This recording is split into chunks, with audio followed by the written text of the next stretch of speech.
today's episode of Sell for Millions. We have a very special guest with us today, Susan K. Wehrley. And we are going to talk about something that it might be new to you. We have the world's leading expert on gut intelligence. In fact, she's written several books. We're going to talk a little bit today about gut intelligence, why you need it, why as an entrepreneur, why as a business person, going with our gut, as an entrepreneur, as a business person, making aligned decisions and making decisions quickly. It can be the difference between making it or not. So Susan, let's talk about gut intelligence. Okay. You're the expert. In fact, she has a trademark on it. Let's talk about it. What's the difference between gut intelligence and all of the other things we can be intelligent? Yeah, that's a good place to start, Brian, and thank you for having me on your show. So, we've heard of IQ and EQ, and gut intelligence is really GQ, right? IQ is our ability to think and reason, and that's certainly really important in business and in life. And emotional intelligence and EQ is our ability to be aware and express our emotions, but be aware of others. And certainly we know that's important in business too.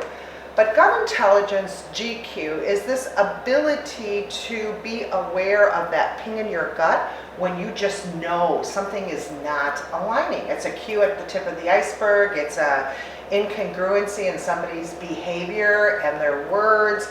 And we all get that ping, but what happens is we're running around so much, so fast, that we don't often pay attention to it. So it's really raising our level of consciousness of that. But not necessarily making decisions impulsively just because you notice something. And that's where we have to be really important or be discerning about our gut awareness. So gut intelligence is this ability to get the ping in our heart, know what we're aligned to.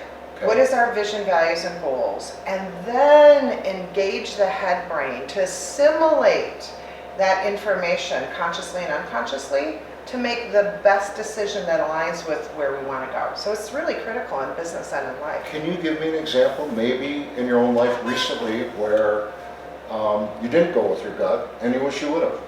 Oh gosh, where didn't I go with my gut? So I would just say in my personal life, I had a situation which I mentioned to you, which was my boat. I knew that my boat person was going out of business, and I saw some cues at the tip of the iceberg that potentially he was charging me for things for my boat that weren't really necessary. And I think we've had that with vendors. So he's kind of doing a money grab? Yeah, exactly. And I think we've had vendors like that or employees like that where we feel that. And I sensed it, but because I knew him for 4 years and I knew him as being somebody who was integrous, at first I didn't want to believe it. And that's what we do a lot, is we don't want to really see the truth, so we push it away and we're like, no, that person can't be like that. Well, and it's a feeling the truth. Well, what it is it's a gut thing and a feeling, because our gut does pick up some of the incongruencies. I started to see some of the incongruencies, like when he lost his funding, and I saw some of the things he was doing that were different from what he did before. Interesting. And so I was you really are picking up cues here, and then you also feel it here. So it's, we have 3 brains, our gut, our heart, and our head. And we actually have more neurotransmitters and neurons and hormones in our gut than we do our head. So it's that unconscious knowing. Well, finally, after noticing all the cues, I was like, something's wrong here, and I went and I got a different opinion, and sure enough, I was right. Oh boy. So I eventually did trust my gut. Was it expensive? Well, it could have been a $5,000 expense. It ended up being a $1,000 expense. So I noticed the cues at the tip of the iceberg, but had I noticed it earlier and really, really trusted myself, I'd have saved the $1,000. Okay. And so basically you went with it, you proved yourself right, and were able to make the remedy. What I really liked about what you talked about was you also used, you had your eyes open for what are some of the other things and incongruencies or inconsistencies that would happen. So that's a great example. Let's talk about gut intelligence, and let's say we talked about emotional intelligence. What is the main difference, and why do people need to develop both? Because I've been reading so much on emotional intelligence. People see it as a real success factor. It is. And tell our audience the difference between the two. Well, again, I would say that, the emotional intelligence is important because it's your ability to be aware of your emotions and other people's emotions and be able to express in an effective way. And again, the IQ is your ability to think and reason. So we do want to use your heart and you want to use your head in decision making. So gut intelligence isn't saying ignore that. It's saying include your gut. See, we haven't included the gut before. We haven't given it its own recognition. And now brain scientists say that, yes, you have a brain in your gut. There are more neurotransmitters, neurons, and hormones. And what we know is there's a vagus nerve that goes from the gut to the heart to the head. And when we learn how to breathe correctly into our gut and we learn how to slow down the brain wave, what happens is we open up the corpus callosum in our brain and we're able to take those neurons, neurotransmitters, and hormones up the vagus nerve to our head brain, and we actually are using 3 brains, our gut, heart, and head, and 3 brains are better than 1. So expand on the science a little bit. Well, I find it interesting because I've always known what brain scientists have said intuitively, because I am very kinesthetic and I've always felt that ping in my gut. But see, a lot of people aren't what's called kinesthetic. They don't even notice the body. And that's why practices like yoga and meditation get us into our body so we notice those pings. And again, that's what the brain scientists are saying, is your gut is a brain to only alert you. That doesn't mean just because you're alerted, you should freak out and make a decision. In fact, they're saying that there is this part of our brain called the amygdala, which is the part that's fight-flight. So if you don't integrate it with the heart and head, you're making fight-flight decisions that are impulsive. And we see this with executives all the time. So say, for example, they get the numbers and they're down on their profits, or they're up on their expenses, or the revenues aren't what they wish they were. Suddenly they get that ping in their gut, it's more like a punch, and they freak out and they suddenly say, we're going to do this, and they have all these initiatives and they're forcing on their employees, and their employees are back here with their hair slicked back going, whoa, whoa, whoa, whoa. Okay, so the alerting was correct, but they didn't do the alignment with the, okay, let's stop and think, what is our vision, what are our values, what are our goals, how might we, and then integrating the head brain to think of all the possibilities that would make sense before you go. So it's like ready, aim, fire instead of fire, fire, fire. And even myself, over the years, I've had certain times where you're leading, it's almost like the gut feel of the week, right? Yeah. And when you do that to an organization or your burn team, them out. you burn them out, you lose credibility. Okay, what is the new thing? It'll be gone next week. Exactly. Very, very, very valuable to, on how you said it, keep things aligned and keep your team aligned as well, because obviously they can't work on a million things at once, or the gut feel of the day by the leader. Yes. So you trademarked gut intelligence. Let's talk about the trademark and even how you came up with this. I mean, you invented a word. You invented a new intelligence. So how did it start, and what made you take the action to write books on it, trademark it, and really make it your mission in life? Yeah. So if you look, I've written 8 books. If you look at my first book is called The Secret to I Am. And it's my personal story of how when I was a little girl, I knew several of the cues at the tip of the iceberg in my family that were kind of the family secrets. It's kind of like the Thornbird story. And just how I was received when I was the person who was, talking about the elephant in the room, and other people didn't want to talk about it. Wow. And so the book just explains how I trusted my gut and my intuition, and it really does show the gut alignment process where I had to really go into meditation and pause and ask myself, what is it I valued, and have emotional intelligence, and how I confronted everybody, and then really thought of the possibilities of how to do all that. And I didn't really realize it at the time that I was engaging my gut, heart, and my head. It was just intuitive to me. So when I did executive coaching, I would teach this process for the last 30 years, and early on I called it power hunches. And I had CEOs and owners of companies, and mostly who were men, who would say to me, yes, I get that. I get that when I slow down my busy mind and I'm golfing, or maybe I'm taking that hot shower in the morning and I've let go of over-analyzing in my head, or let go of being so attached and emotional in my heart. All of a sudden, the answer would come to me. And so they would all go, yes, yes, yes, this all makes sense, this all makes sense. And so I got a lot of validation. And then it honestly was just a few years ago when they came out with this science that said, yes, your gut is a brain, and here's why we know it, and here's how it's connected to the heart and the head, that it just made me go, yes, this is what I've been teaching all along, and this is what I knew. And it just for decades. I mean, it's like you were born with it. I was born. This is absolutely my mission, because being the intuitive one in the family, I really have the compassion of understanding that, and we'll talk about this a little bit more later, but when you raise your level of gut intelligence and you have the sight to see and know, it's kind of like that story of the Emperor's Clothes, if you're familiar with that, where the Emperor's up there in his underwear and everybody's being fooled that he has on these jeweled, outfit, and the boy in the audience is going, no, he's up there in his underwear, and everybody's freaking out because they don't want to see the truth that the king, the Emperor, was taken advantage of, and he was actually a fool because everybody depended on him. Sure. So oftentimes that's how we are with the truth, is we want to believe that the authorities or the people that we're depending on in our life get it. So when we're that person who realizes, something's off here, and we speak our truth, it can be really scary for everyone. So I do teach, and we'll talk about that later, the skills of how can you square with truth.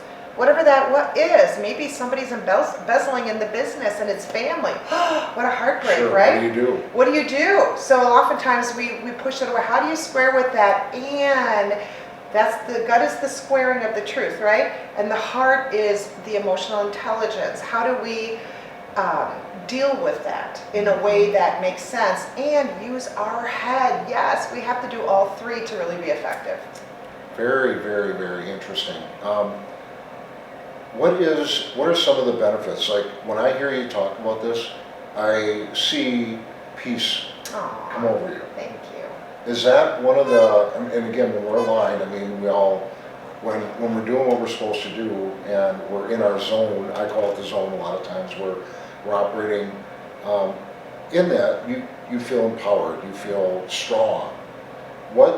You've been living with gut intelligence for a few decades, since she was a little girl. What are some of the... Yeah, that's it, just a few decades. Just a few That's decades. a little girl. What are some of the benefits? Well, how do you hit some of the points, and I summarize it as clear, calm, and confident. Our gut is all about, again, lining with truth, right? So that means we're clear. Our heart is all about being calm as we express. And our head is all about being confident that we didn't make a decision until we got to that aha knowing. And to me, an aha knowing is that a heightened awareness. Sure. That we just know this is it. This is the decision that aligns with who I am and what I value. So you become more clear, calm, and confident, and yes, that gives you peace, right? That gives you peace and strength in your life. And again, that whole confidence, right? When you're clear, boom, you can make some things happen, and it's instead of ready, aim, charge, it's like we're going. I always say that confusion is knowing, but not wanting to know.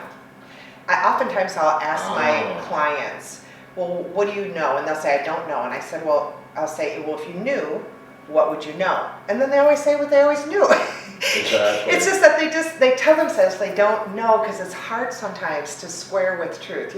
Truth could be your child is starting an addiction, or again, somebody's embezzling, or your competitor suddenly is in your space. These are things that you got to take a deep breath to square with. So you deny it.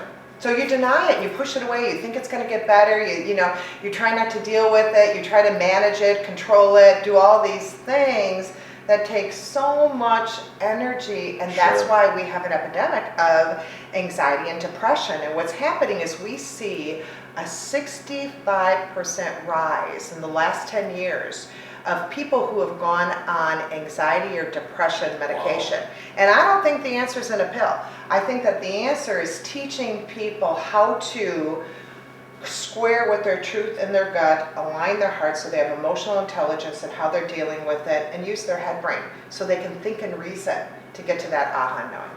And then they're able to live in their truth, which if you're living your truth, you're excited about life. Yeah. And you're not depressed all the time. Right, exactly. And if you own a business, you're going to end up selling it for millions instead of not seeing the cue at the tip of the iceberg and missing it because you were too scared to look at it. For example, look at what we see right now with retail, with brick and mortar. Yes. There's so many of my clients, if I would do strategic planning with them and they'd be talking about expanding in brick and mortar, I would say, is there another way to expand other than brick and mortar?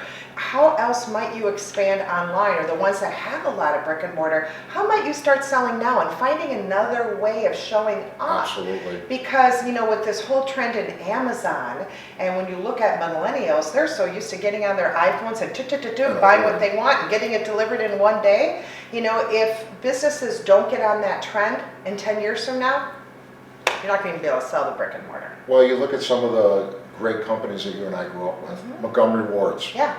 How long have they been gone? Yeah. Look at Boston. Sears, Boston store, Shopko. Exactly. I mean, living in Wisconsin, Shopko was we get to go to Shopko. Or Exactly. Kmart. Right. I mean, gone. Yeah, it's sad. And could they have done it differently? Yeah, they all had a 50, 100-year head start on Amazon. Right, exactly. And then look at the Blockbusters where we used to go Great rent point. a video. Yeah. And now you rent it, on your TV. So again, we do see these cues at the tip of the iceberg, but if we don't square with them and we don't start thinking, how might I? That's my famous question that I say is once you square with that, if you do start to feel anxious, you can shift that anxiety immediately by asking yourself this question. Okay, it is what it is, so how might I? Because how might I propels you forward to thinking about how to solve that truth. And that's what aligns our heart, because you know what it is you value, and it aligns your head to start doing the problem solving for you in terms of, what's the best solution. Yeah, like in my area of expertise helping people sell their businesses, Yeah. One thing I always say, you want to sell years before you have to. And because I've been doing this so long, I run into business owners all the time that, they might have been able to sell for $4, $5, $6, $8 million. Talk to them a couple of years later, and it's like, Yeah. the value is gone. A lot of it is if they don't have that energy, if they know what's happening, sometimes they don't act on it, and it just kind of falls apart on them. And let's talk about why that is. That's because, again, this is where our heart can be attached. I call it attachment. It can be attached to something we want. So say, for example, I think back at a client that I know, who was my client for many years, and he was in the construction business. It was a third generation family. Wow. And so when the economy started to crash, what was that, 10 years ago now? 2008, yeah, 2009. 11 years ago. He was a guy who got up every morning and watched Fox News. So he saw all the cues at the tip of the iceberg, and it was really difficult for him. I remember having conversation and him saying, oh my gosh, this is the third generation family, and I feel bad being the one to let this go. And I said, well, okay, I understand that, but did the other generations go through this kind of economy? Exactly. So you have different circumstances. You need to look at these different cues and make a smart decision for the family. So he sold the business way before. Oh, thank God, he saved it. Right, and he really saved the value of the business. And I had other construction companies that I was having the same conversations with, but they were so attached, and I'm going to find a way. And that's the grandiose side of our ego that wants to ignore all those cues. And there's nothing wrong with being driven, but so driven to the point of ignorance, really. And many of them either lost their value in their shirts, they're digging out of deep, deep, deep debt now, even if they still have their sign up, or they went bankrupt. Exactly. So in closing, tell our audience where they can go to engage you, to learn more about you, to buy your books, how do they go about doing that? Well, thank you. So my website is BIZremedies.com, and you can find everything you ever wanted to know about Being Afraid to Ask right at that website. And also on there you can find my books. There's a tab that you can look at all my books there, or go directly to Amazon.com for my books. Would probably be the fastest and the easiest way to go. Outstanding. Well, we're going to have several other interviews on topics with Susan. She has so much value to add to our audience, to add to you as a viewer. And this is just the first of many interviews. And we're going to go through step by step how you can improve your gut intelligence and make better decisions. So thank you for joining us. Can't wait for the next episode. And we will see you in the next episode.